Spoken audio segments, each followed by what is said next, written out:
आदिवासी समाजाच्या एकलव्य संघटनेच्या वतीने कोपरगाव शहरात भव्य मोर्चा काढण्यात आला। यावेळी या मोर्चाचे नेतृत्व शिवाजीराव ढवळे यांनी केले होते। यावेळी तालुक्यातील अनेक बहुजन समाज एकत्र येऊन छत्रपती शिवाजी महाराजांच्या स्मारकास अभिवादन करून डॉक्टर बाबासाहेब आंबेडकर यांच्या स्मारकाच्या मैदानावर मोर्चेकऱ्यांनी सभा घेतली। घटना सगळ्याची तशी निंदनीय आहे।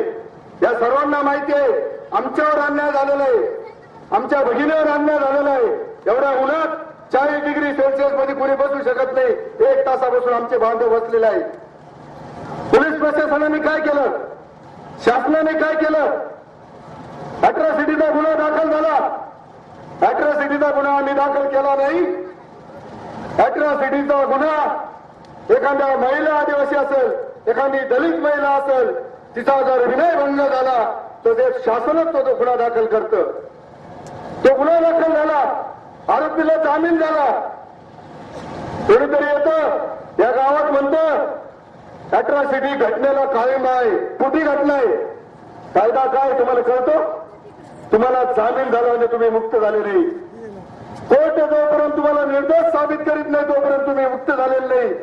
खोटा गुन्हा नाही, पण निश्चित सांगतो ढवळे साहेब, याच्या पुढे अॅट्रॉसिटीच्या कोणत्याही घटनेत पोळ साहेब असतील, विजयराव त्रिभुवन असतील, शरदराव त्रिभुवन असतील, सर्वांना बरोबर बोलून एकामेक लढावं करू आणि त्या लढत आमच्या न्याय बंधू भगिनीला न्याय मिळवून दिल्याशिवाय राहणार नाही। वेळ खूप झालेला आहे आणि त्याच्यामुळे पत्रकारांची माफी मागतो की तुम्हाला एवढ्या उन्हामध्ये आम्ही बसायची व्यवस्था करू शकलो नाही। बाकी आम्ही सर्वजण ही सगळी आदिवासीच्या पाड्यावरती रानावनात फिरणाऱ्या लोकांचं नेतृत्व करणारी माणसं आहोत। त्याच्यामुळे ऊन आम्हाला नव्यानं नाही, खाली बसणं हे आम्हाला कधी अपमानित वाटत नाही। आणि म्हणून आम्ही या ठिकाणी प्रचंड संख्येनं आम्ही एका निरोपावरती आपण उपस्थित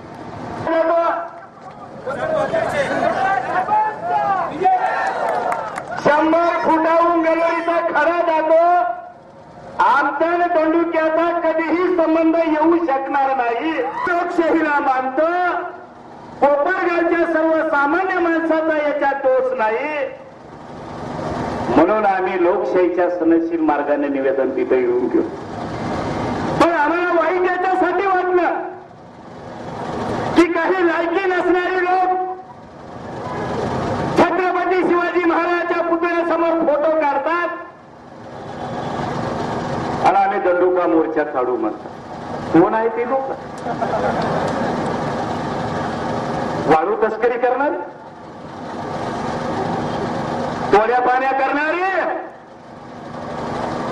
ज्यांच्यावर 307चे गुन्हे आहेत अशी माणसं, तडीपारच्या ऑर्डर ज्यांच्या विरोधात निघाल्या अशी माणसं, गावातल्या प्रमुख माणसाचा तो शब्द पाळतो, कारण तो त्याला आदर्श मानतो, त्याला नेतृत्व मानतो। असा मराठा समाजाच्या मोठ्या भावाला एक प्रश्न विचारण्यासाठी आलो की ज्याला महानगरपालिकेमध्ये 67 मतं पडतात असा मराठा समाजाचा नेता असू शकतो का? दृष्टिकोनांचा प्रगल्भ विचाराचा, मराठा समाजाकडे बघण्याचा दृष्टिकोनांचा मोठा भाव म्हणून आहे। मराठा समाजाकडे बघण्याचा दृष्टिकोन तुम्ही आमचे आदर्श म्हणून आहात आणि एवढ्या मोठ्या समाजाचं नेतृत्व करणारी माणसं कोपरगाव मध्ये नाही। चिम्या नाम्या गोम्याला बोलवतात। मला या प्रश्नाचं उत्तर, मला दुसरा एक प्रश्न पडला की ज्या भिल्ल समाजाच्या मुलाने छेडछाड केली असेल तर आम्ही सुद्धा माफ करणार। कुठल्याही समाजाचा असो, कुठल्याही जातीचा असो, कुठल्याही धर्माचा असो, जो महिलांची छेडछाड करेल त्याला कडक शासन झालं पाहिजे या भूमिकेचे आम्ही पैदा झालो तेव्हापासून आहे। गावात मार मारून पोलिसांच्या हवाली केलं। पोलिसांच्या हवाली केल्याच्या नंतर गुन्हा दाखल झाला। गुन्हा दाखल झाल्याच्या नंतर त्याला जेलमध्ये जावं लागलं। तो जेलमध्ये गेल्याच्या नंतर तुम्ही क्रांतिकारक पुन्हा सडेगावामध्ये गेलात आणि पोराच्या आईला आणि पोराच्या बहिणीला साडी काढून नग्न अवस्थेमध्ये ग्रामपंचायत मध्ये तुम्ही मारहाण करता, तुम्ही कुणाच्या अवलाद आहे? तुम्ही काय केलं? मग त्या मुलाला छेडछाड केली तर तुम्ही काय केलं? काय दोष आहे त्याच्या बहिणीचा? काय दोष आहे त्याच्या आईचा? छत्रपती शिवाजी महाराजांचं वारस सांगताना तुम्हाला लाज वाटत नाही, तुम्हाला शरम वाटत नाही? एखाद्या बहिणीची, एखाद्या आईची आबरू तुम्ही अशी येशीला ताणताना तुम्हाला शरम वाटली नाही? मराठा समाजाच्या भगिनीची अशी जर कोणी छेडछाड करत असेल तर छत्रपती शिवाजी महाराजांची आणि बाबासाहेबांची शपथ घालून सांगतो, तुमच्याही पुढे 2 पावलं संघर्षासाठी तयार नाही. तुम्ही काय केलं? अरे बीड जिल्ह्यामध्ये पैदा झालो, महाराष्ट्राच्या क्रिमिनल रेकॉर्डला नंबर 2 ला असणारा जिल्हा. वाटमाऱ्या करणारे, चोऱ्या करणारे, रस्ता लूट करणारे, गुंडगिरी करणारे यांना सगळं सोडायला लावलं. सामाजिक प्रवाहामध्ये त्यांना सामील केलं. 450 गुन्हेगारांना गुन्हेगारी सोडून गाव संस्कृतीच्या प्रवाहामध्ये सामील केलं.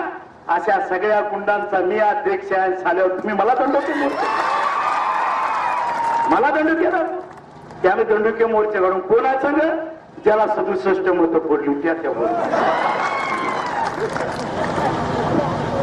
अरे जरा क्वालिटीचे नेते बोलवत.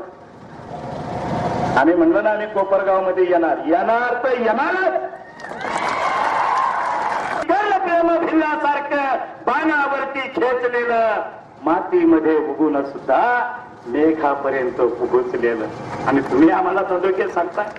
साले गिन्यान गेलेल्या हो, तुम्ही सांगताय 5-50 जणांचं बोलते येतं झालं.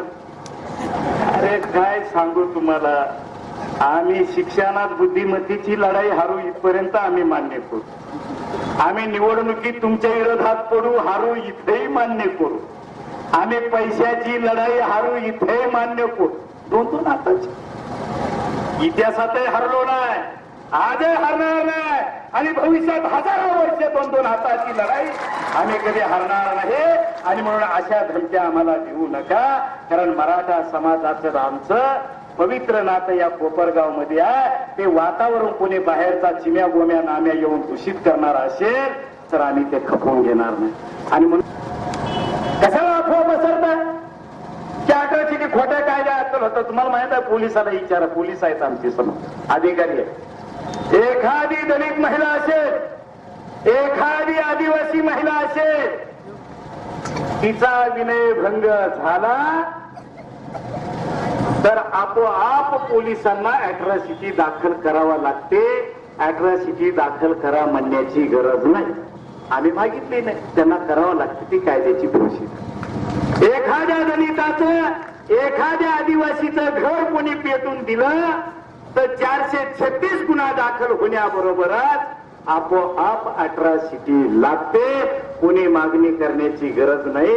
हा कायदा आहे आणि हा कायदा भारतीय संविधानाच्या घटनेच्या मूल तत्वापासून बनवलेला आहे. घटनेच्या 15व्या कलमापासून बनवलेला आहे की या देशातल्या दुर्बलांचं, उपेक्षितांचं रक्षण झालं पाहिजे, म्हणून तो कायदा बनवलेला आहे. अॅट्रॉसिटी कायद्यामध्ये बदल करणं अथवा तो रद्द करणं तर त्या महिलेची नग्न अवस्थेमध्ये धिंड काढणाऱ्या, त्याच्या बहिणीला अपमानित करणाऱ्या नराधमावरती कठोर गुन्हे दाखल झाले पाहिजे. त्यांचा जामीन रद्द झाला पाहिजे. त्यांना कडक शासन झालं पाहिजे. ही भावना व्यक्त करण्यासाठी या ठिकाणी आलेला. आणि पोलिसांना नम्र आवाहन करतो की आजच्या या निवेदनामध्ये या भावनेचा आमच्या दखलपात्र विचार करून, आरोपीचा जामीन रद्द करून, पुन्हा काही गुन्हे नग्न अवस्थेमध्ये धिंड काढल्या प्रकरणी काही CRPC IPC मध्ये काही सेक्शन जर असतील तर ते अधिक वाढवून आरोपींना तात्काळ अटक करावी एवढीच या ठिकाणी विनंती करतो. सर्वपक्षीय समाजाचे कार्यकर्ते एकत्र येऊन माननीय शिवाजीरावजी ढवळे यांच्या नेतृत्वाखाली पोलीस प्रशासनाला निवेदन देण्याकरता इथं एकत्रित आले. मला पोलीस प्रशासनाला या प्रसंगी एकच सांगायचं आहे की 41-42 तापमानात आमचा समाज बांधव 2 तास शांतपणे बसलेला आहे. म्हणजे हा राखेखालचा निखारा आहे आणि तो कधी पेट घेईल याची शाश्वती नाही. म्हणून सर्वसामान्य माणसावर होणारा अन्याय अत्याचार असेल तो गुन्हा दाखल करायला येतेवेळी पोलीस प्रशासन त्याची जाणीवपूर्वक दखल घेत नाही. परंतु सडे येथे झालेली जी निंदनीय घटना आहे तिच्या संदर्भात आमचे हक्काने अधिकार मागण्याकरता आम्ही जर मोर्चा निवेदन देत असू आणि ते घेण्याकरता पोलीस प्रशासनाला वेळ नसेल आणि कुणाच्या तरी दबावाने त्या अॅट्रॉसिटीच्या कायद्याचा दुरुपयोग झाला असं म्हणून काही बोंब मारणारे पुढारी इथे येऊन बोंब मारून जात असतील तर मी या प्रसंगी त्यांचाही निषेध करतो.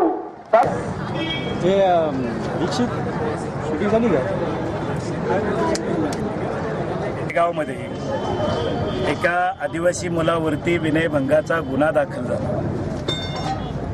खरं म्हणजे त्या भिल्ल समाजाच्या मुलाला गावातल्या लोकांना मारहाण करून पोलिसांच्या हवाले करून दिल्याच्या नंतर त्याच्यावरती गुन्हे दाखल झाले. आम्ही सर्व कार्यकर्ते या मताचे निश्चितपणाने राहिलेलो आहोत की जात कुठलीही असो, धर्म कुठलाही असो, एखाद्या आया भगिनीची छेडछाड खऱ्या अर्थानं जर झाली असेल तर त्याला कठोर शासन झालं पाहिजे. परंतु या मुलाला जेलमध्ये पाठवल्याच्या नंतर त्याच्यावरती गुन्हा दाखल झाल्याच्या नंतर त्या गावातील काही प्रमुखांनी त्या मुलाच्या बहिणीला आणि त्याच्या आईला त्यांच्या अंगावरती कपडे काढून नग्न अवस्थेमध्ये त्यांना मारहाण करण्यात आली, त्यांचं चित्रीकरण करण्यात आलं, त्यांना अपमानित करण्यात आलं. ही घटना आमच्या दृष्टीनं अतिशय गंभीर आहे की आया भगिनी सगळ्यांनाच आहे. एखाद्या मुलीची छेडछाड झाली म्हणून तुम्ही एखाद्या मुलाला मारहाण करता आणि दुसऱ्या बाजूला त्याच्याच आईची आणि त्याच्याच बहिणीची तुम्ही एका अर्थाने छेडछाड करतात. याच्या पाठीमागची भावना तुमची काय आहे या कृत्यावरनं निश्चितपणाने स्पष्ट होते. आणि म्हणून त्या आया भगिनीला न्याय मिळाला पाहिजे.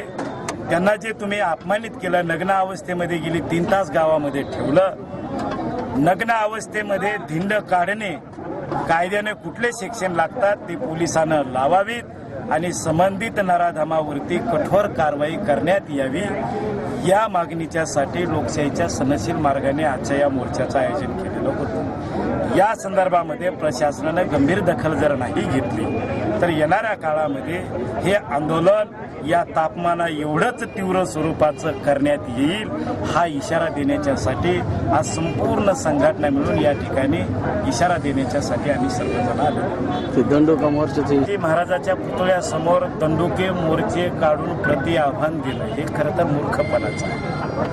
छत्रपती शिवाजी महाराजांची महिलाविषयीची भावना आपल्याला सगळ्याला ज्ञात आहे की एक गोरीपान महिला त्यांच्या समोर त्यांच्या सैन्यानं ज्यावेळेस आणून ठेवली त्यावेळेस छत्रपती शिवाजी महाराजांनी अशीच माझी जर आई असती तर आम्ही सुद्धा हिच्यासारखी सुंदर जन्मलो असतो अशा पद्धतीची भावना असणारा उदात्त नेता, उदात्त राजा ज्याला आम्ही आदर्श मानतो, अशा पद्धतीनं एखाद्या आदिवासी महिलेची नग्न अवस्थेमध्ये धिंड काढून छत्रपती शिवाजी महाराजाच्या पुतळ्यासमोर उभा राहून आम्ही दंडुके मोर्चे काढू म्हणणाराची अवलादी खरी छत्रपतीची अवलाद असू शकेल का हा माझ्या दृष्टीनं महत्वाचा प्रश्न आहे. डी न्यूज वृत्त शैलेश शिंदे.